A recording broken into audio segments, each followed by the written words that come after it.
What's Gucci? It's your boy Chase Clarence Calloway, aka Trip C, getting a little trippy out in this triple C. You know, we got 3 threes out here. What? Just making up 9 dimensions and shit?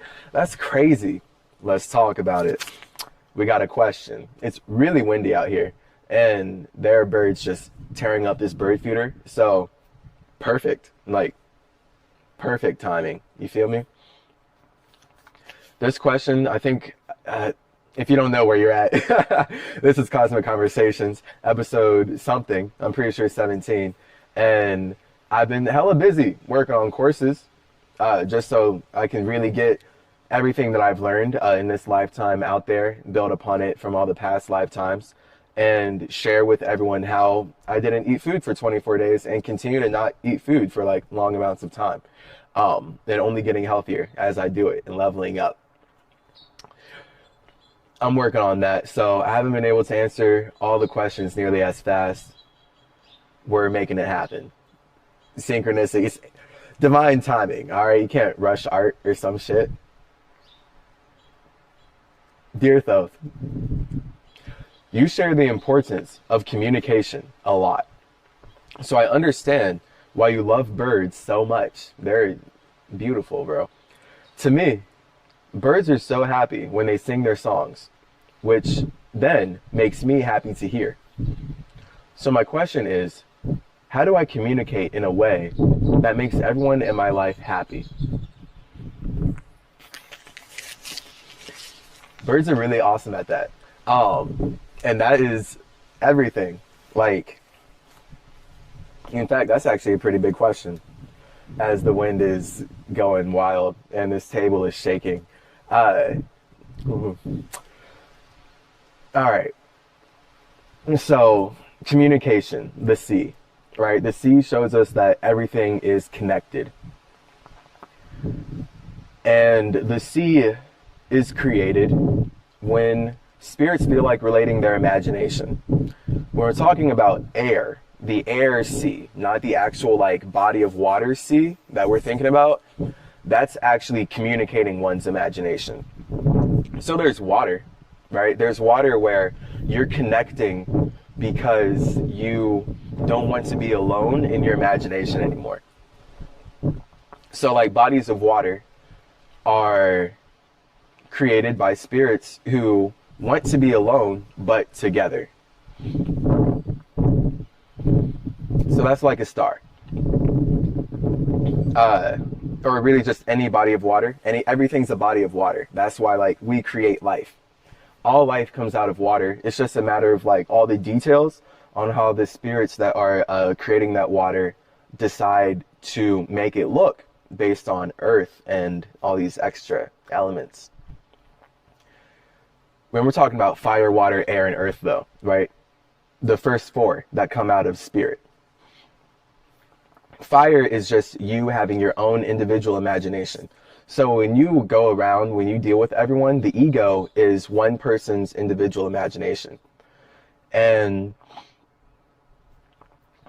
we can see that that's everything that the ego is about, basically. The ego is all completely about transforming everything in the world to suit its own desires. Water is the complete opposite, where water is what happens when a spirit has been alone in its desires so much that its only desire is to relate with another spirit. And the most relatable thing that you can do is reflect another spirit's imagination perfectly. That's water's job. So that's where men are equated to fire, and women are equated to water. Positive is equated to fire, negative is equated to water, yang is equated to fire, yin is equated to water.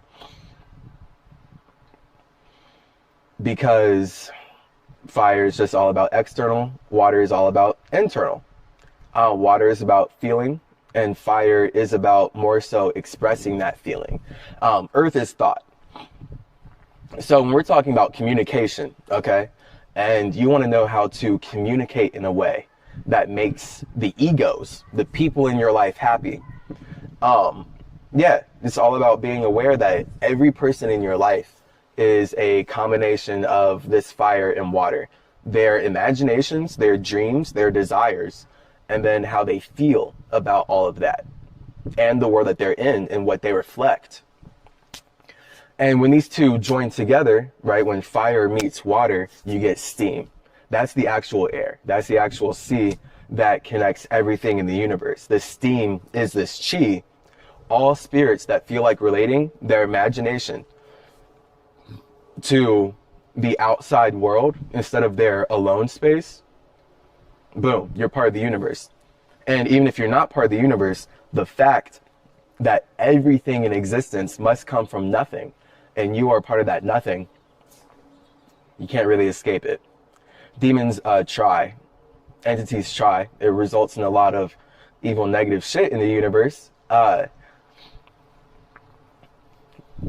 That's not us. So that's where, when we're talking about combating that sort of energy even, this is what we do when we communicate well with ourselves. So if someone wants to hurt us, if someone wants to tell us that we can't do something, if someone wants to tell us that fasting is super unhealthy, that you're killing yourself, that you're stupid for thinking you could be anything more than what the world tells you to be, that you need to do what the government tells you to do or else you won't be happy or else there won't be order, and then, you know, just get a job and be a slave for decades, and then once you're 80, you'll finally be able to retire on the system that they built on the land that they stole from indigenous peoples that taught him how to be fucking nice, and they just kept taking a mile all the time. And you know what? This shit is colonialism. So when we're it's really important to know the history of the environment that you're in, because the environment that we're in was created from people who believed in separation, who believe that nothing is connected, that they are somehow one ego individual and they can just exact their imagination on everything. It doesn't really even make sense. That's where it can only be that, in my perspective, you understand that everything's connected, and then you weaponize this truth in a very separate way. That's where the logic comes in.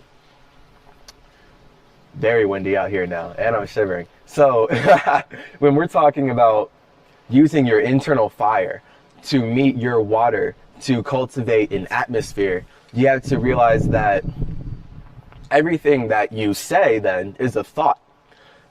Every word that you cast is a stone. That's what the Bible is talking about. Like, let he without sin cast the first stone. That's literally about casting verbal judgment. Like, hey, you're going to hell because you did what I perceive as a sin. When really, and the Bible didn't get into that, projection being anything, whatever you think is a sin for someone else to do is more so something you need to check in yourself, my guy.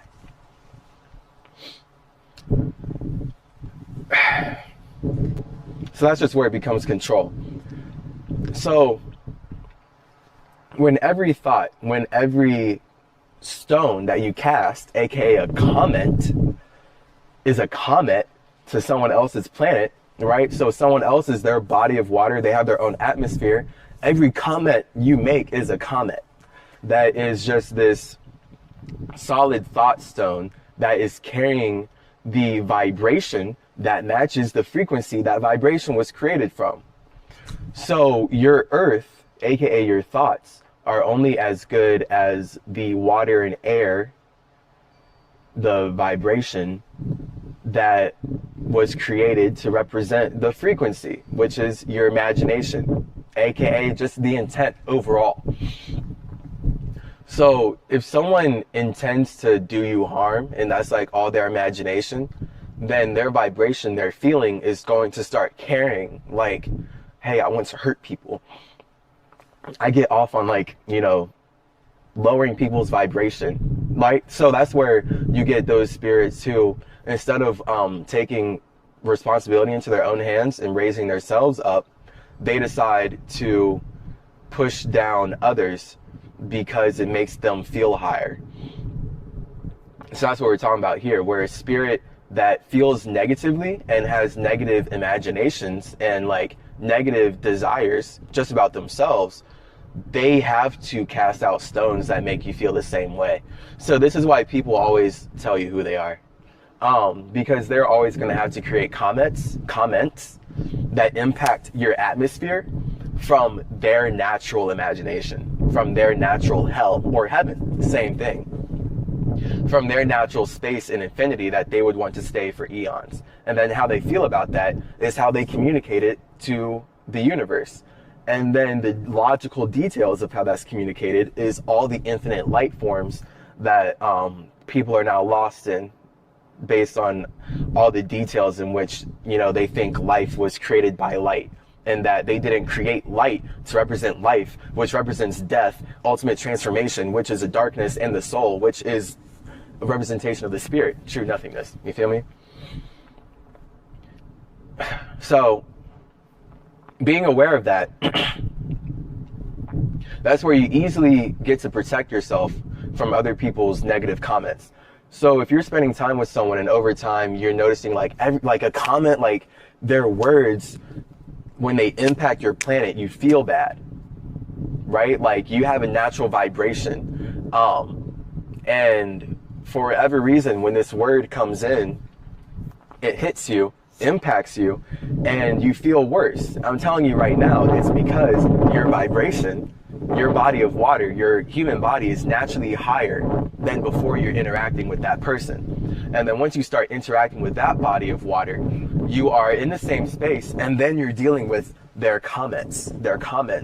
So every time they send earth rocks at you and it impacts your atmosphere, it's not even a higher vibration that brings your planet up, right? So it's not like you're hanging out with someone where their comments are of such a high vibration that when they impact your planet, they bring vibranium or like some kind of like ancient alien metal like moldavite or some shit, right? That you can use to level up your body and level up what you've already got going on the planet.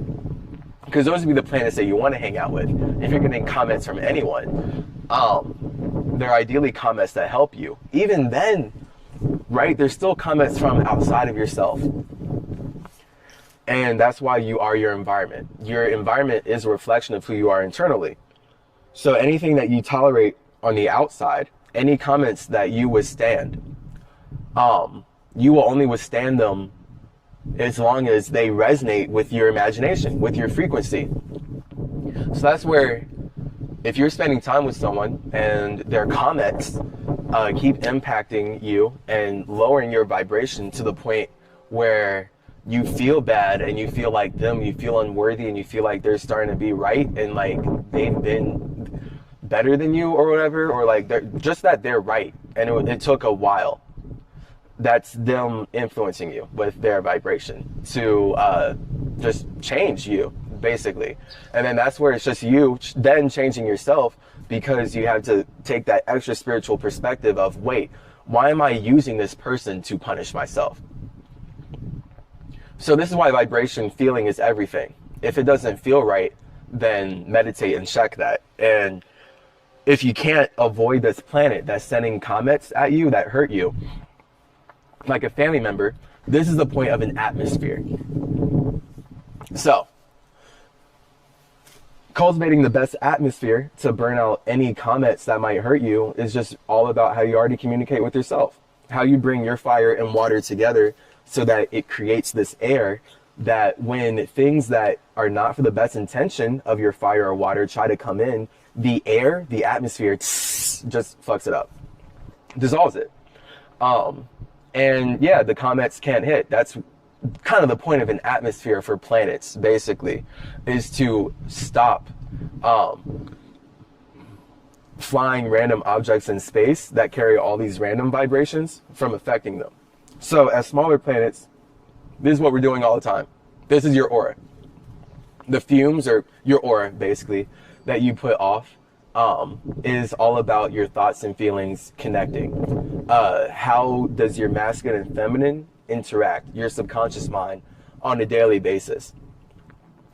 And when we're talking about then flipping that so that you can communicate in the most positive way to others, this is where it's all about listening.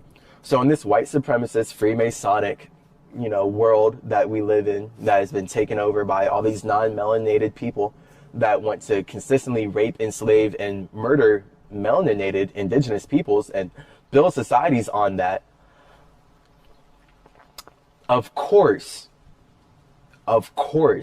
right? It's going to be so egoic as fuck, to the point where this society is going to say, hey, you know, the right way to treat others is how you want to be treated. Yes, very egoic society is, of course, only going to be able to teach empathy in the way that says, hey, treat others the way you want to be treated. That's what I heard a lot growing up as a kid, and I'm pretty sure that's what most of the people that I also grew up with and everyone in my generation also heard growing up, was that you should treat others the way you want to be treated. So here's why that ignores spiritual truth of any real sense of empathy, right? It's toxically masculine. It's really disgusting to say you should treat others the way that you want to be treated. It's almost there, but again, it encourages people to live in the ego, because that only means that you're able to relate with people as far as you relate with yourself, and you are only able to like people and appreciate them and love them as far as you love and appreciate and like yourself. So this is where if you tell someone, hey, treat others the way that you want to be treated, and they don't think that they're worthy of love, okay, cool. So you're still having this person who thinks that they're being empathetic because they're treating people the way they want to be treated, just project their trauma out to other humans a lot. I don't know how, I mean, I do, whatever.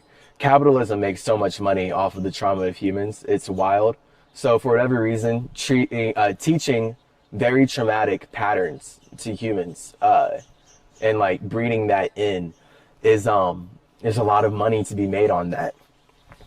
So it's a big way, yeah. Treating people how you want to be treated, it makes people just project even more their own trauma and issues and desires and their imagination onto others without listening to the other person. So anytime you treat someone how you want to be treated, it seems nice egoically, but it's not nice from a soul level. You know, if you know for a fact that this other entity is a unique expression of infinity like you, then you would know that you can't understand them. And the best way that you could is just through constantly listening. And the more you listen, aka don't create your own light, you don't project, you reflect, you receive, like from as a woman, you let them project their light, you can then see their masculine energy and see the vibration that the masculine energy is consistently carrying, because you can't see their soul, you can just feel the light that they send you. And it's the same way with you, where once you consistently feel out the light that people are sending you, then that allows you to figure out what kind of vibration to imbue the light you send them. If people are sending you light that they don't like themselves and that they're sad, they're depressed, then boom, you know that you want to make sure that every time you interact with them, you are creating light and you imbue it with a much higher vibration, so that every time they interact with you, you interact with them, right? And you send comments into their atmosphere and it impacts their planet. They're getting very valuable resources that they're not creating on their own. And then hopefully as a planet, over the time of you sending all these valuable resources, these comets, to crash land onto their body of water, they learn how to build something with all the logic and lights that you made. And then they start to like be able to express more of their individuality based on how your comments help them. And this is what we as planets are supposed to be doing for each other for infinity and beyond. You feel me? We're always supposed to be checking what our imagination is, what our true desires are, how we feel about them, and then how we communicate to ourselves inside of that, so that we cultivate the right atmosphere that expresses ourselves in the proper, space of the universe, infinity. Everything from there, Earth, the logic, the planet part of Earth, it's not Earth until the Earth, until you box out and practicalize how we stand on this water and become much more physical in the desires that we wish to express on this specific body of water, this specific planet. So when we're talking about, communication, that's everything, really. If you want to communicate in a way that makes people feel better, then you need to consistently listen to how they communicate so that you can check their vibration, and make sure that you always go over it. Don't match it. If you're specifically sending out communications, comments, that are supposed to make people feel better, the only way you can is to not treat people how you want to be treated, because your vibration may very well be naturally lower than the person you're interacting with, and you just fuck yourself up because you didn't listen and learn how to rise to the occasion. So listen to everything that people send you. Always check how you feel after their light impacts you, and then see how you felt before that. And then over time, you'll be able to gauge out if these comments that this planet is sending are in your favor. And you'll be able to figure out how you can send comments that are also in other planets' favor better. Gang, it's your boy Symmetry. This is another Cosmic Conversations. I like that one. Yeah, we're all planets. We're all stars. Planets and stars, same thing. It's all water. Air, water. It's just, water plus fire. The actual yang version of water, because both fire and water are yin, air and earth are yang. They're the actual expression of the yin. Symmetry, baby.